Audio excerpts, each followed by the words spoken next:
up guys, Josh here. Today I want to answer a question that was asked on my YouTube channel here. Somebody commented and asked a very good question, and it's a really good question. Also, it's kind of a complicated question, so I figured, you know what, instead of commenting, let's make a Josh talk about it because it's a really good question.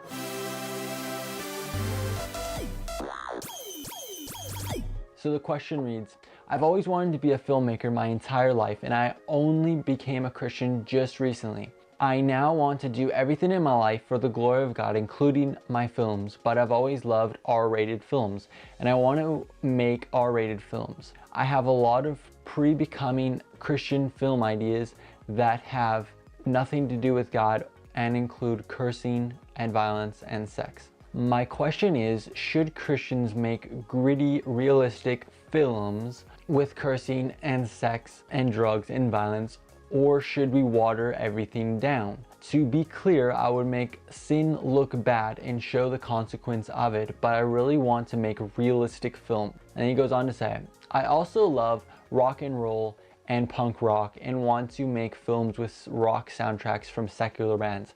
Is this permissible in God's eyes? Thank you. Okay, so there's a lot there, and this is the reason why I want to make a video of it, because it's not just necessarily a yes or no answer. Let's start with the whole rock thing. You love rock, rock and roll bands, you like punk rock bands. Me too. I'm gonna say me too. My favorite genre. I mean, yeah, nowadays with all the new music, I have opened myself up to more genres and stuff with modern music, but I have to say punk rock is the bomb.com. But that being said, personally, I only try to listen to Christian music. There's a lot of good Christian punk rock bands out there. But anyway, nothing wrong with rock itself or punk rock itself. I want to say that music itself is not Christian.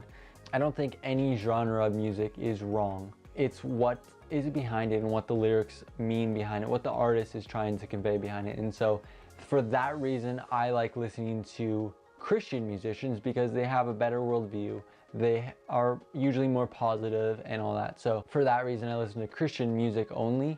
But if you want to have secular bands in your movie, well, that's up to you. I don't necessarily see anything wrong with that. I mean, having an ACD song in a Christian movie, I mean, that's, you know, singing Highway to Hell or something like that, probably wouldn't go good. It's probably not the best thing to do. But other than that, yeah, I would say that it's a personal preference. So let's get to the real question here. Basically, should Christians make R-rated films? Well, what is an R-rated film? Like, The Passion of the Christ, for example, was an R-rated film, but obviously it wasn't rated R because of swearing or sexual scenes or anything like that. It was basically rated R because how intense it was, and it was very violent and very realistic in that way. In my opinion, I think violence is the only thing that is okay to show on film to make it realistic. I mean, there's different kinds of sins, right? Violence for me isn't something that me watching, for example, The Passion of the Christ, something like seeing that is not going to tempt me and make me stumble and want to go whip somebody, you know, crucify somebody or kill somebody, beat somebody to death. You know what I mean? So there's different kinds of sins, but whereas a sexual scene or something, that could tempt me, that could tempt somebody else to stumble, that could cause somebody to stumble. Profanity, well, that is something that is debatable, I guess. In my opinion, I believe that Christians should not swear, Christians should not use corrupt words. I think that's what the Bible is talking about. Even if it's not specifically talking about swearing, like if they didn't have swearing back then, I think it falls into that category of, you know, talking, you know, perverse profanity and vulgar. And it does talk about not speaking vulgarities and profanities. So that being said, I'm personally strongly against swearing, and I try not to watch any movies with swearing. If I do, it's with very minor swears, and even that, I'm trying to get to a place where I don't even do that. That's a whole nother Josh talk by itself, so I'll probably be doing that pretty soon, making a whole Josh talk about swearing and stuff like that, and what we set before our eyes as Christians. There's kind of a lie that's like in Christian circles, when it applies to Christian films, the lie is that in order to make it realistic, you have to have swearing, you have to have gore, you have to have sex, you have to have all these things to make it realistic, otherwise it's cheesy. And I simply don't think that's true. There's so many creative ways that you can imply something in a movie without actually showing it, without actually getting your actors to do it. For example, in Fireproof, well, they address the subject with pornography. And if you remember Kirk Cameron, his character, he struggled with that. They showed him on his computer and they showed a woman's face on there as an ad popped up, and he was tempted to click on it. But they did not show one hint of nudity or anything, and they didn't have to do that to get their point across. And what that did is it made it obvious what they were talking about, but they showed it in a bad light. And like you said, if you're gonna do that, show sin, but show it in a very negative way, I think that's good. But on the other hand, I don't think you need to go into detail to show something to make a point. I think the Fireproof example, I think that made a great point, and they got their point across fine. And then at the end of the film, they also resolved it, which was important. They then showed how he overcame that addiction, he overcame that temptation, ended up smashing his own computer, and that was his symbolism of resolving and killing that addiction. Number one, yeah, you need to make the sin look bad. Number two, you don't need to go into detail to describe that sin. People know what you're talking about, especially if you have a creative way of telling it, implying it. Number three is that always resolve it at the end of the film. Don't just show something and then not resolve it. What Hollywood does, they show these things, sinning, swearing, having sex, all these things, they show it in a positive way as a joke or very lightly, and it never gets resolved. Very few times does Hollywood show the consequences of those sins, the consequences of those actions. So as Christian filmmakers, I think we need to do that. If we are showing or implying something, we need to make sure people know this is not fun. Drugs is not fun. Sex outside of marriage is not fun, and it will not lead to a good life or whatever it is. So honestly, I mean, you asked the most extreme person this question, myself. For somebody that doesn't watch movies with swearing, that it feels very strongly against swearing and vulgarity and all that nasty, sexual jokes and everything that goes along with that in movies, I'm very, very strict on what I allow. And so as a personal filmmaker, I will never show those things in a film. I will never have profanity.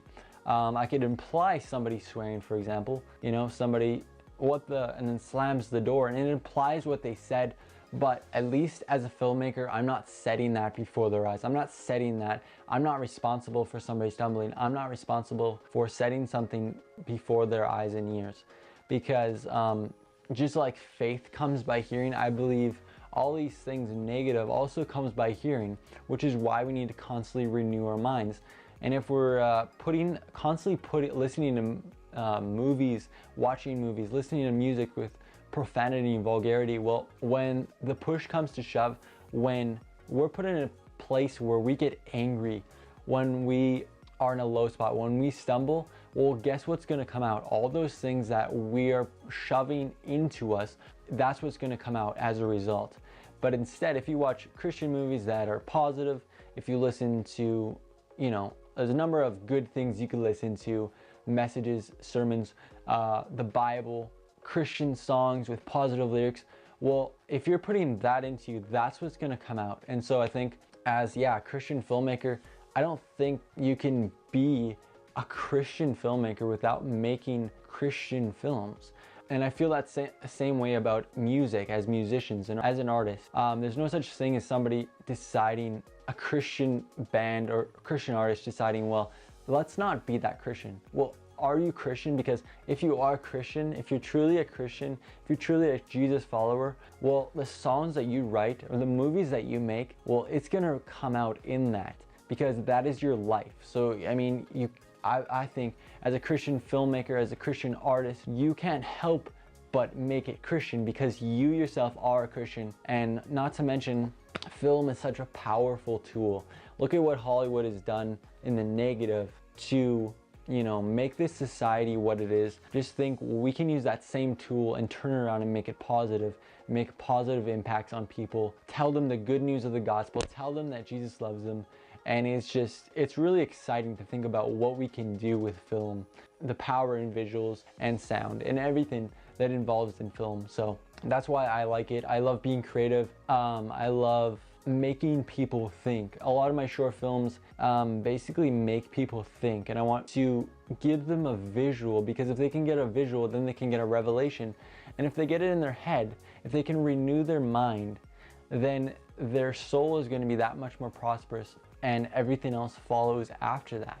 Adding all these other things that Hollywood has made now a trend, made it okay, I don't think it's necessary. And when you, just as a side note, if you look at Hollywood, when it started, I believe in 1930, they put out what it was called a motion picture production code. And they had this code that listed a bunch of things that they did not allow in films. Any swearing, any blasphemy of Jesus or God, anything like that was not allowed in Hollywood. This is Hollywood, not just like Christian films. This was Hollywood, secular movies.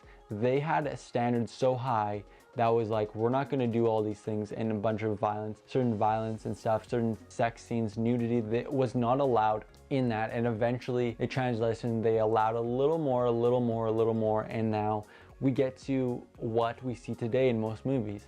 Unfortunately, their standard, Hollywood standard back then, was a lot better than most Christian standard today. Maybe they were right. Maybe Hollywood had it right to begin with. Maybe we shouldn't be putting all this stuff in.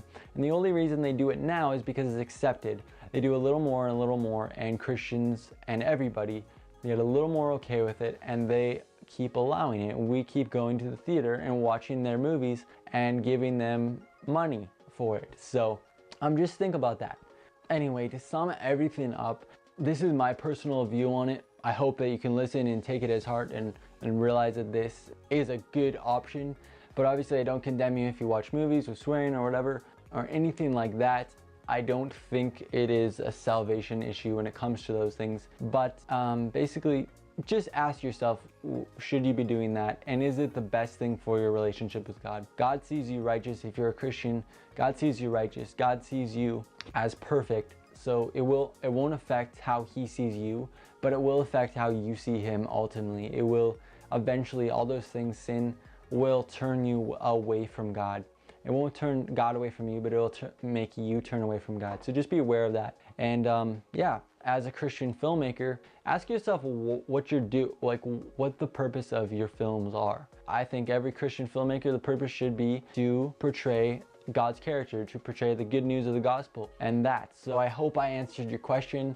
I'm sure I answered it for many other people as well, maybe if they had the same question, which is why I was like, this is a good Josh Talk to do, and I'll probably do another Josh Talk soon, just about watching movies with profanity and all that, and the reason why we shouldn't do that. Maybe I'll go into more depth and share what my wife and I do personally in that area. So thank you so much for watching, guys. You guys are thebomb.com, and we'll see you next time. And I think since this is kind of like my first question that I did, I said like a long time ago, send me topics about things I should talk on Josh Talk. But yeah, if you have any other questions, especially about filmmaking or what we're talking about, comment below and ask me, and maybe I'll make another video. Yes, thank you guys so much for your support, and make sure to maybe share this video with somebody else and give it a thumbs up, and subscribe if you're not subscribed yet for more Josh Talks and other cool stuff on my channel. So hope you guys have a blessed day. Peace out.